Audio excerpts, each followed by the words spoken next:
નમસ્કાર દર્શક મિત્રો, હું છું વાહિદ મસદબેન. આપ નિહાળી રહ્યા છો હમ ટીવી ભરૂચ ન્યૂઝ. હવે નિહાળીશું આજના મુખ્ય સમાચારો. ભરૂચ જિલ્લાના નેત્રંગ તાલુકાના મોટા જાંબુડા ગામની સીમમાંથી થોડા દિવસ પહેલા જ ગુમ થયેલી મહિલાનો મૃતદેહ પ્લાસ્ટિકની થેલીમાં બાંધેલી હાલતમાં મળી આવતા ચકચાર મચી ગઈ હતી. પ્રાપ્ત માહિતી મુજબ નેત્રંગ તાલુકાના મોટા જાંબુડા ગામની સીમમાં એક હચમચાવી દેનારી ઘટના સામે આવી છે. છેલ્લા કેટલાક દિવસોથી ગુમ થયેલ મહિલાનો મૃતદેહ પ્લાસ્ટિકની કોથળીમાં બાંધેલી અને જમીનમાં રેટાયેલી હાલતમાં મળી આવતા રેરાટી વ્યાપી ગઈ છે. મોટા જાંબુડા ગામના વતની રસિકભાઈ વસાવાની પત્ની હસુમતીબેન વસાવા ગત 28/2/24 રોજ બપોરના સમયે ખેતરમાં ઘાસ કાપવા માટે ગયા હતા, પરંતુ મોડી સાંજ સુધી પરત ફર્યા નહીં. ફરતા પરિવારજનો દ્વારા શોધખોળ કરવા છતાં કોઈ પતો ન લાગ્યો. પરિવારના સભ્યો અને ગ્રામજનો શોધખોળ કરી રહ્યા હતા ત્યારે સીમમાં આવેલી એક આંબાની વાડીના પાછળના ભાગે જમીનમાં કંઈક દાટ્યું હોય તેવું શંકાસ્પદ જણાયું. તેને ખોલીને જોતા તેમાં મહિલાનો કોહવાયેલી હાલતમાં મૃતદેહ મળી આવ્યો. મૃતકના પતિ અને પુત્રોએ મૃતદેહ પરના કપડા ઉપરથી તે હસુમતીબેન હોવાની ઓળખ કરી, જેમાં કોઈ અજાણ્યા ઈસમે કોઈ અગમ્ય કારણોસર હસુમતીબેનનું ગળું ટૂંપો દઈ હત્યા કરી છે અને પુરાવાનો નાશ કરવાના હેતુથી લાશને પ્લાસ્ટિકની કોથળીમાં બાંધી જમીનમાં દાટી દીધી હતી. નેત્રંગ પોલીસે આ મામલે હત્યા અને પુરાવાનો નાશ કરવા અંગેનો ગુનો નોંધી વધુ તપાસ હાથ ધરી છે. ઉલ્લેખનીય છે કે નેત્રંગ પોલીસ ઘટનાની ગંભીરતા જાણી હત્યા પાછળના કારણો અને આરોપીની શોધમાં વિવિધ દિશામાં તપાસ કરી રહી છે.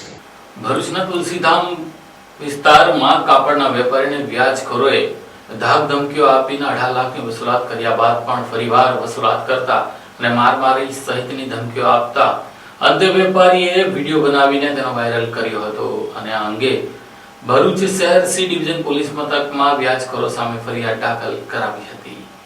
ભરૂચ શહેરમાં વ્યાજખોરીનો એક ગંભીર કિસ્સો સામે આવ્યો છે. તુલસીધામ વિસ્તારના કપડાના વેપારી દિલીપ કુમાર પ્રકાશ સુધારે વ્યાજખોર સામે સી ડિવિઝન પોલીસ સ્ટેશનમાં લેખિત અરજી આપી છે. ફરિયાદમાં જણાવાયું હતું કે વર્ષ 2022માં વેપારી માટે નાણાકીય જરૂરિયાત ઉભી થતા દિલીપ કુમારે આરોપી અજયભાઈ મહેન્દ્રકુમાર શાહ પાસેથી 3 લાખ ઉધાર લીધા હતા. આ રકમ 10 મહિનાના 5% વ્યાજ સાથે પરત કરવાની શરત હતી. સુરક્ષા પેટે ફરિયાદી આરોપીને 3 કોરા ચેક પણ આપ્યા. આક્ષેપ મુજબ ત્યારબાદ આરોપીએ વ્યાજના નામે સતત વધુ રકમની માંગ કરી દબાણ કરીને ફરિયાદી પાસેથી આશરે 18 લાખ સુધીની રકમ વસૂલવામાં આવી. તેમ છતાં આરોપી દ્વારા ધમકી અને ઉઘરાણીનો ત્રાસ ચાલુ રાખવામાં આવ્યો. એક કિસ્સામાં ફરિયાદીને બળજબરીથી કારમાં બેસાડી અને સ્થળે લઈ જઈ માર મારવામાં હોવાનો આક્ષેપ છે. પરિવાર સામે અપમાનજનક ભાષાનો ઉપયોગ કરી વધુ પૈસા આપવા દબાણ કરાયું હોવાનું જાણવા મળ્યું છે. આ સમગ્ર ઘટનાનો વિડીયો પણ વાયરલ થયો હોવાનું ચર્ચાઈ રહ્યું છે, જેના કારણે મામલો વધુ ગંભીર બન્યો છે. પોલીસે અરજીના આધારે મામલાની તપાસ શરૂ કરી છે. જો આરોપો સાચા સાબિત થશે તો વ્યાજખોરી અને ધમકીના ગુનાઓ હેઠળ કડક કાર્યવાહી કરવાની શક્યતા છે.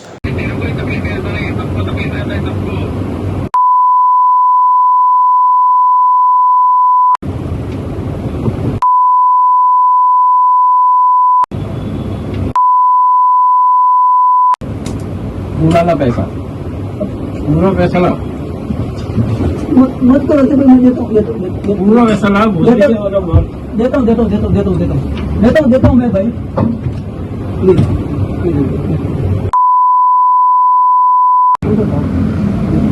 तेरी माँ थोड़ा ऐसा मत करो. अमित मैं भी पैसा दे रहा मेरे को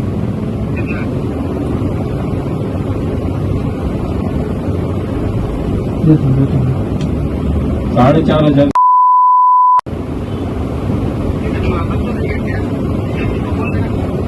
4,500 में हफ्ता नहीं चाहिए मेरे को, दूसरा भी पैसा चाहिए.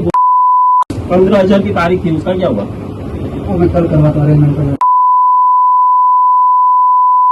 20,000 को नहीं दे रहा है और ऊपर का भी सब बढ़ रहा है. वो 15,000 का ब्याज 1,500 ना चल, वो 1,500 लगता है और ये दूसरा पैसा ला सब नहीं भूसड़ी क्या पूरा ना. अमित तू इधर आ भाई, मैं वाला बाईपास आता हूँ. अमित मेरी बात सुन अमित, मैं कल करवा के लेता हूँ. मैंने 6,500 दिए है, बाकी का मैं जितना भी होता है कल करवा के लेता हूँ.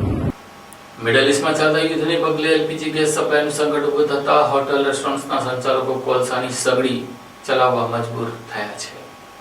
અંકલેશ્વરમાં છેલ્લા કેટલાક દિવસોથી એલપીજી ગેસ સિલિન્ડરની અછત જોવા મળી રહી છે, જેના કારણે હોટલ સંચાલકો, કેટર્સ અને ખાણીપીણીની લારીઓ ધરાવતા વેપારીઓ મુશ્કેલીમાં મુકાયા છે. કોમર્શિયલ ગેસ સિલિન્ડર સરળતાથી ન મળતા અનેક સંચાલકોને વૈકલ્પિક વ્યવસ્થા તરીકે કોલસાથી ચાલતી સગડીનો સહારો લેવો પડી રહ્યો છે. ગેસની અછતને કારણે કેટલીક હોટેલોએ થોડા દિવસ માટે પોતાનો વ્યવસાય બંધ રાખ્યો હતો. જો કે ગ્રાહકોની સેવા ચાલુ રાખવા માટે હવે અનેક સ્થળોએ કોલસાની સગડી પર જમવાનું બનાવવાનું શરૂ કરવામાં આવ્યું છે. સ્થાનિક વેપારીઓના જણાવ્યા અનુસાર મિડલ ઈસ્ટમાં ચાલી રહેલી યુદ્ધ જેવી જેવી પરિસ્થિતિના કારણે ગેસ સપ્લાય પર અસર પડી હોવાની શક્યતા વ્યક્ત કરાઈ છે. ત્યારે હાલ કોલસાની માંગમાં વધારો જોવા મળ્યો છે. જો કે આગામી દિવસોમાં જો યુદ્ધ વધુ લંબાય અને પરિસ્થિતિ હજુ મળશે તો તેની અસર ભારતના ઉદ્યોગો સહિત અર્થતંત્રને પણ થશે, તેમાં કોઈ બેમત નથી.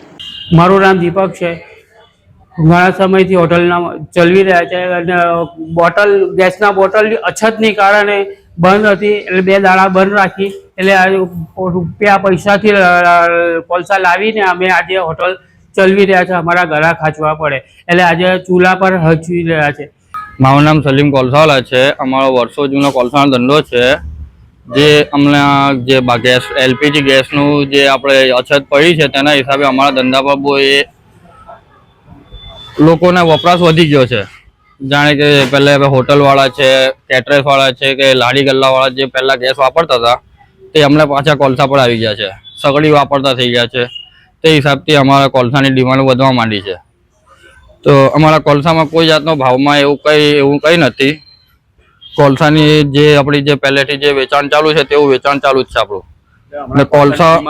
કોલસાની ડિમાન્ડ ખાલી વધી છે આપણી. કોલસા કોઈ બંધ નહીં થયો, આપણો કોલસો ચાલુ જ રહેવાનો છે. ભરૂચ જિલ્લાની તમામ ન્યાયાલયોમાં આજે પ્રથમ નેશનલ લોક અદાલત યોજાઈ હતી. હજારો કેસનો કાયમી નિકાલ કરવામાં આવ્યો હતો. ભરૂચ જિલ્લાના કાનૂની સેવા સત્તા મંડળ અને તાબાની તાલુકા કાનૂની સેવા સત્તા સમિતિ ભરૂચ, અંકલેશ્વર, ઝઘડિયા, નેત્રંગ, ભાલિયા, વાગરા, આમોદ, જંબુસર અને હાંસોટ ખાતે લોક અદાલત આયોજિત થઈ. ભરૂચ જિલ્લા ન્યાયાલય ખાતે તમામ ન્યાયાધીશ, ભરૂચ બાર એસોસિએશનના વકીલો, પેરાલીગલ વોલેન્ટિયર્સ અને પેનલ એડવોકેટ્સ તેમજ પક્ષકારની હાજરીમાં ભરૂચના મુખ્ય જિલ્લા ન્યાયાધીશ આર.કે. દેસાઈના હસ્તે દીપ પ્રજ્વલિત કરી રાષ્ટ્રીય લોક અદાલત ખુલ્લી મુકાઈ. ભરૂચ જિલ્લામાં યોજાયેલ લોક અદાલતમાં જુદા જુદા પ્રકારના 29,000થી વધુ કેસો, પ્રિલિટિગેશનના 10,000થી વધુ કેસો તેમજ ટ્રાફિક ચલણના 10,000થી વધુ કેસો મૂકવામાં આવ્યા. કુલ 16,463 કેસોનો નિકાલ સાથે ₹22,31,16,032 રૂપિયાનું સમાધાન થયું હતું. પક્ષકારો વચ્ચે આ કેસોમાં તકરારનો કાયમી નિકાલ આવ્યો. લોક અદાલતને સફળ બનાવનાર તમામ ન્યાયાધીશ તેમજ તમામ કર્મચારી મિત્રો, વકીલો, પેરાલીગલ વોલેન્ટિયર્સ તેમજ પક્ષકારોનું જિલ્લા કાનૂની સેવા સત્તા મંડળના ચેરમેન આર.કે. દેસાઈ અને પૂર્ણકાલીન સચિવ અને ડીએલએસએ ટીમે આભાર વ્યક્ત કર્યો. અંકલેશ્વર જીઆઈડીસીમાં પોલીસે સારંગપુર ગામે રેડ કરીને 2 પરપ્રાંતિયોના પાસેથી દેશી તમંચીઓ અને કારતૂસો કબજે કર્યા હતા. અંકલેશ્વર જીઆઈડીસી પોલીસે પેટ્રોલિંગ દરમિયાન 2 શખ્સોને દેશી બનાવટના હથિયાર સાથે ઝડપી પાડ્યા છે. પોલીસે તેમની પાસેથી 1 તમંચો અને 4 જીવતા કારતૂસ કબજે કર્યા હતા. પોલીસને મળેલી બાતમીના આધારે સારંગપુર ગામના આદિનાથ પ્લોટ વિસ્તારમાં દરોડા પાડવામાં આવ્યા. આ કાર્યવાહી અંકલેશ્વર જીઆઈડીસી પોલીસ સ્ટેશનની ટીમે કરી. દરોડા દરમિયાન પંકજ સરફેવ મંડલ અને શિવનંદન દિલીપ મંડલ નામના 2 આરોપીઓને પકડવામાં આવ્યા. તેમની પાસેથી 1 દેશી બનાવટનો તમંચો, 4 જીવતા કારતૂસ અને 1 મોબાઈલ ફોન જપ્ત કરવામાં આવ્યો. આ અંગે અંકલેશ્વર જીઆઈડીસી પોલીસ સ્ટેશનમાં ગુનો નોંધી બંને આરોપીની ધરપકડ કરવામાં આવી છે. પોલીસ દ્વારા આરોપીઓ સામે આર્મ્સ એક્ટ અને અન્ય સંબંધિત કલમો હેઠળ કાયદેસરની કાર્યવાહી હાથ ધરાઈ છે અને વધુ તપાસ ચાલુ છે.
क्या आप अपनी ड्रीम जॉब सर्च कर रहे हैं? तो आपका वेट हुआ खत्म. हमारी कंपनी IICL में है कुछ amazing job openings. IICL are hiring PHP developer, Data Analytics, UI UX graphics designer, Node.js developer, WordPress developer. from all over Gujarat. तो देर किस बात की, अप्लाई करें अभी और बने हमारी डायनामिक टीम का हिस्सा। विजिट करें हमारी वेबसाइट www.iiclindia.com/career या मेल करें अपना रेज्यूमे iiclindia06@gmail.com पर। हमारी टीम में आपको मिलेगा एक इनोवेटिव और क्रिएटिव एनवायरनमेंट ताकि आपकी स्किल्स हमेशा अपडेटेड रहे। Freshers can also apply. Contact now on 7041542766. અંકલેશ્વરના નેશનલ હાઈવે ઉપર નવજન હોટલ પાસે હાઈવે ઉપર બસ અને ટ્રક વચ્ચે અકસ્માત સર્જાયો હતો. 40 મુસાફરોને આ બાદ બચાવ થયો હતો. અંકલેશ્વર નજીક નેશનલ હાઈવે નંબર 48 પર એક ગંભીર અકસ્માત સર્જાયો. સુરત તરફથી આવી રહેલી એસટી બસ ટ્રક સાથે અથડાઈ, જેમાં બસમાં સવાર આશરે 40 મુસાફરોનો આબાદ બચાવ થયો. આ ઘટના રવિવારે નવજીવન હોટલ પાસે બની. પ્રાથમિક માહિતી મુજબ એક ટ્રક રોડ ક્રોસ કરી રહી હતી ત્યારે પાછળથી આવી રહેલી એસટી બસ તેની સાથે ભટકાઈ હતી. અકસ્માતને કારણે થોડા સમય માટે ગભરાટનો માહોલ સર્જાયો. ઘટનાની જાણ થતાં જ સ્થાનિક પોલીસ તાત્કાલિક સ્થળ પર પહોંચી અને રાહત કામગીરી હાથ ધરી. સદભાગ્યે બસમાં સવાર કોઈ પણ મુસાફરને ગંભીર ઈજા થઈ ન હતી. અકસ્માતને કારણે હાઈવે પર થોડા સમય માટે ટ્રાફિક જામ પણ થયો. પોલીસે ટ્રાફિક વ્યવસ્થા પુનઃ સ્થાપિત કરી હતી અને અકસ્માત કેવી રીતે સર્જાયો તે અંગે વધુ તપાસ હાથ ધરી છે. ભરૂચ જિલ્લામાં સ્થાનિક સ્વરાજ્યની ચૂંટણીને લઈને ઉમેદવારી કરવા માંગતા ઉમેદવારોનો આજે આમ આદમી પાર્ટી દ્વારા તેમના મત સાંભળવામાં આવ્યા હતા. ભરૂચમાં આગામી સ્થાનિક સ્વરાજ્યની ચૂંટણીને ધ્યાનમાં રાખીને આમ આદમી પાર્ટી દ્વારા ઉમેદવાર પસંદગી માટે ઇન્ટરવ્યુ પ્રક્રિયાનું આયોજન કરવામાં આવ્યું. શહેરની એક ખાનગી હોટલ ખાતે યોજાયેલી આ પ્રક્રિયામાં ભરૂચ જિલ્લાના વિવિધ વિસ્તારોમાંથી મોટી સંખ્યામાં કાર્યકર્તાઓ અને ઉમેદવાર ઈચ્છુકો ઉપસ્થિત રહ્યા. આ ઇન્ટરવ્યુ પ્રક્રિયામાં ધારાસભ્ય ચેતર વસાવા, સાઉથ ઝોન પ્રભારી રામ ધડુક, ભરૂચ લોકસભા પ્રમુખ યાકુબ ગુરુજી અને જિલ્લા પ્રમુખ પિયુષ પટેલ સહિતના અગ્રણીઓ હાજર રહ્યા. આ દરમિયાન પાર્ટીના આગેવાનોએ ઉપસ્થિત કાર્યકર્તાઓને સંગઠનને વધુ મજબૂત બનાવવા, જનતા સાથે સતત સંપર્કમાં રહેવા અને પાર્ટીના વિચારોને ગામે ગામ પહોંચાડવા માટે માર્ગદર્શન પૂરું પાડ્યું. યોગ્ય અને જનસેવામાં સમર્પિત ઉમેદવારોને તક આપવામાં આવશે તો સાથે જ સંગઠનને બૂથ સ્તર સુધી મજબૂત બનાવવા માટે પણ કાર્યકર્તાઓને આહવાન કરવામાં આવ્યું. અંકલેશ્વર કોર્ટમાં આજે યોજાયેલી રાષ્ટ્રીય લોક અદાલતમાં 385 કેસોનું નિરાકરણ કરવામાં આવ્યું હતું. ભરૂચ જિલ્લા કાનૂની સેવા સત્તા મંડળના ચેરમેન અને પ્રિન્સિપાલ ડિસ્ટ્રિક્ટ જજના અધ્યક્ષ સ્થાને જિલ્લા અદાલત તેમજ જિલ્લાની દરેક તાલુકાની કોર્ટમાં આજે શનિવારના રોજ રાષ્ટ્રીય લોક અદાલત યોજાય. ત્યારે અંકલેશ્વર કોર્ટ ખાતે લગ્ન વિષયક કેસો, ચેક બાઉન્સના કેસો, સિવિલ દાવા, જમીન સંપાદન, મોટર અકસ્માત, વળતરના કેસ, કામદાર તથા માલિકીને લગતી તકરાર, વીજળી સંબંધિત કેસો સહિત માત્ર દંડપાત્ર સમાધાન લાયક ફોજદારી કેસો રજૂ કરવામાં આવ્યા. કુલ 679 પૈકી 385 કેસોનું નિરાકરણ કરવામાં આવ્યું. રાષ્ટ્રીય કાનૂની સેવા સત્તા મંડળ તથા ગુજરાત રાજ્ય કાનૂની સેવા સત્તા મંડળના ઉપક્રમે આજરોજ અંકલેશ્વર સિવિલ કોર્ટ ખાતે લોક અદાલતનું આયોજન કરવામાં આવેલ હતું, જેમાં જુદા જુદા કેસો મૂકવામાં આવેલા. જે કેસો પૈકી અંકલેશ્વર કોર્ટના ચાલુ કેસોમાંથી 477 કેસો મૂકવામાં આવેલા, જેમાં 289 કેસોનો નિકાલ થયેલ છે. તે ઉપરાંત ડીજીવીસીએલના 170 કેસો હતા, જેમાંથી 77 કેસોનો નિકાલ થયેલ છે. આ ઉપરાંત જુદી જુદી બેંકો, જેમાં bank of Baroda, state bank, Punjab national bank, Gujarat Gramin bank, union bank, bank of India, central bank તથા આઈડીબીઆઈ બેંક દ્વારા પણ ટોટલ 32 કેસ મૂકવામાં આવેલા, જે પૈકી 19 કેસોનો સફળતાપૂર્વક નિકાલ થયેલ છે. અને આજની આ લોક અદાલતમાં પક્ષકારોએ અને સ્ટાફ મિત્રોએ તથા વકીલ મિત્રોએ ખૂબ સહકાર આપી સારું પરિણામ લાવેલ છે, જે બદલ અંકલેશ્વર વકીલ મંડળ તરફથી સૌનો આભાર માનું છું. અંકલેશ્વરના કોસંબડી ગામે કોલેજ બેગમાં દારૂ લઈને આવેલી મહિલા અંકલેશ્વર રેલવે સ્ટેશન પાસે પોલીસના હાથે ઝડપાઈ હતી. પ્રાપ્ત મળતી વિગતો મુજબ અંકલેશ્વર શહેર એ ડિવિઝન પોલીસનો કાફલો પેટ્રોલિંગમાં હતો, જે દરમિયાન પોલીસને બાતમી મળી હતી કે અંકલેશ્વર રેલવે સ્ટેશન બહાર તેજલબેન વિપુલ વસાવા રહે કોસંબડીનાઓની કોલેજ બેગમાં શંકાસ્પદ વસ્તુ ભરેલી છે. બાતમીના આધારે તેમના બેગની તલાશી લેતા બેગમાંથી દારૂની બોટલો મળી આવી. પોલીસે 28,800નો દારૂ અને 5,000ની કિંમતનો મોબાઈલ ફોન મળી 33,800નો મુદ્દામાલ કબજે કરીને મહિલા આરોપીને ઝડપી પાડી. તેમજ દારૂનો મુદ્દામાલ મોકલનાર વલસાડના ઇમરાન નિશાર શેખ અને દારૂ મંગાવનાર અંકલેશ્વરના કોસંબડીના પરેશ બોરસેને વોન્ટેડ જાહેર કરી વધુ તપાસ આરંભી છે. ભરૂચ શહેરની સિવિલ હોસ્પિટલના ખુલ્લા મેદાનમાં ટીટોડીએ 4 ઈંડા મૂકતા સારા વરસાદની આગાહી કરવામાં આવી રહી છે. ભરૂચ શહેરની સિવિલ હોસ્પિટલના સંકુલમાં આવેલી ખુલ્લી જમીનમાં ટીટોડી પક્ષીએ 4 ઈંડા મૂક્યા છે. આ ઘટનાને કારણે સ્થાનિક લોકોમાં કુતૂહલ સર્જાયું છે. ચોમાસા પહેલા ટીટોડીના ઈંડાને આધારે વરસાદ અંગે આગાહી કરવાની પ્રાચીન લોકમાન્યતા હોવાથી આ ઘટના ચર્ચાનો વિષય બની છે. પૂર્વજો વિવિધ પક્ષીઓ, પ્રાણીઓ અને કુદરતી પરિબળોના અવલોકન પરથી ચોમાસા વિશે અંદાજ લગાવતા હતા. તેમાં ટીટોડીના ઈંડા સાથે જોડાયેલી લોકવાયકા પણ મહત્વની માનવામાં આવે છે. લોકમાન્યતા મુજબ ટીટોડી 4 ઈંડા મૂકે તો ચોમાસાના 4 મહિના સારા વરસાદની સંભાવના હોય છે. આ ઘટનાને કારણે સ્થાનિક લોકોમાં સારા ચોમાસાની આશા વ્યક્ત થઈ રહી છે. આ ઉપરાંત એવી પણ માન્યતા પ્રચલિત છે કે ટીટોડી જો ઊંચી જગ્યાએ ઈંડા મૂકે તો તે વર્ષે વરસાદનું પ્રમાણ વધારે રહેવાની શક્યતા રહે છે. જોકે વરસાદ અંગે ચોક્કસ આગાહી માટે હવામાન વિભાગના વૈજ્ઞાનિક અનુમાનને જ મહત્વ આપવામાં આવે છે. અંકલેશ્વર તાલુકાના કોસંબડી ગામે બ્લડ ડોનેશન કેમ્પનું આયોજન કરવામાં આવ્યું હતું. અંકલેશ્વર તાલુકાના કોસંબડી ગામ નજીક આવેલ મંગલમૂર્તિ સોસાયટી ખાતે સ્થિત શ્રી સ્વામી સમર્થ કેન્દ્રમાં પરમ પૂજ્ય ગુરુ માવલીના જન્મદિવસ નિમિત્તે તથા કાલે કેન્દ્રીય જળશક્તિ મંત્રી શ્રી આર પાટીલના જન્મદિવસના અવસરે આજરોજ બ્લડ ડોનેશન કેમ્પ યોજાયો. આ કેમ્પમાં મોટી સંખ્યામાં ભક્તો તથા સ્થાનિક લોકોએ ઉત્સાહપૂર્વક ભાગ લઈ માનવ સેવાના ઉત્તમ ભાવ સાથે બ્લડ ડોનેશન કર્યું. કેમ્પ દરમિયાન કુલ 57 જેટલા યુનિટ બ્લડ એકત્રિત કરવામાં આવ્યા. કાર્યક્રમનો મુખ્ય હેતુ માનવ સેવા તેમજ જરૂરિયાતમંદ દર્દીઓને જીવનદાન મળે તે હતો. કાર્યક્રમને સફળ બનાવવા માટે શ્રી સ્વામી સમર્થ કેન્દ્રના સેવકો અને આયોજકો દ્વારા વિશેષ પ્રયત્નો કરવામાં આવ્યા. સ્થાનિક લોકોએ પણ આ સેવાકીય પહેલને બિરદાવી હતી અને આવનાર સમયમાં પણ આવા માનવતાભર્યા કાર્યક્રમો સતત યોજાતા રહે તેવી આશા વ્યક્ત કરી હતી. શ્રી સ્વામી સમર્થ અનંત કોટી બ્રહ્માંડ નાયક એમના ત્રીજા અવતાર એવા સ્વામી સમર્થ મારા સાપ્તાહિક કેન્દ્રના અંતર્ગત આજે ઢીંડોરી પ્રણીત જે કાર્ય છે જે ત્ર્યંબકેશ્વરમાં સ્વામી સમર્થ ગુરુપીઠ છે એમના પીઠાધીશ પરમ પૂજ્ય ગુરુ માવલીમના એમના જન્મદિવસ નિમિત્ત 71મો આજે અમે બ્લડ ડોનેશન કેમ્પ અમારા કેન્દ્ર તરફથી રાખવામાં આવેલો હતો. એમાં અમે સારું સાથ સહકાર કર્યું છે અને બહુ બધા લોકોએ આજે બ્લડનું ડોનેશન કર્યું છે. અને આ માર્ગમાં અમારું ચેરિટેબલ હોસ્પિટલ પરમ પૂજ્ય સદગુરુ મોરે દાદા ચેરિટેબલ હોસ્પિટલ જે ત્ર્યંબકેશ્વરમાં 1000 બેડનું એનું નિર્માણ થાય છે. અમે એ બધી સેવા ત્યાં રજૂ કરવાના છે અને એના અંતર્ગત જ આ બધા અમે આધ્યાત્મિક આજે અમારા કાર્યમાં જે બી આયુર્વેદિક વિભાગ છે એનું બી અમે પ્રદર્શન રાખ્યું છે કે જેમાં કેન્સરથી માંડીને મોટી મોટી બીમારીઓનું આયુર્વેદિક તરીકેથી જ આપણે નિવારણ કરવામાં આવે છે. એવો અમારા પીઠાધીશ પરમ પૂજ્ય ગુરુ માવલી એમના સેવા માર્ગના અંદરમાં જે આવે છે એના માર્ગથી જ અમે આ બધી પ્રેરણા લઈને એમનાથી જ આ કાર્ય કરીએ છીએ અને એમના જ પ્રોત્સાહનના લીધે અમે અહીંયા સુધી આજે કાર્યની પ્રગતિ પર છે. એટલે આજે જે બી સેવા થાય છે અમે પરમ પૂજ્ય ગુરુ માવલી અને સ્વામી સમર્થ મહારાજના ચરણમાં અર્પણ કરીએ છીએ. શ્રી સ્વામી સમર્થ. આ સાથે ટીવી ભરૂચના સમાચાર પૂર્ણ થાય છે. આવતીકાલે ફરી મળીશું. ત્યાં સુધી રજા આપશો. નમસ્કાર.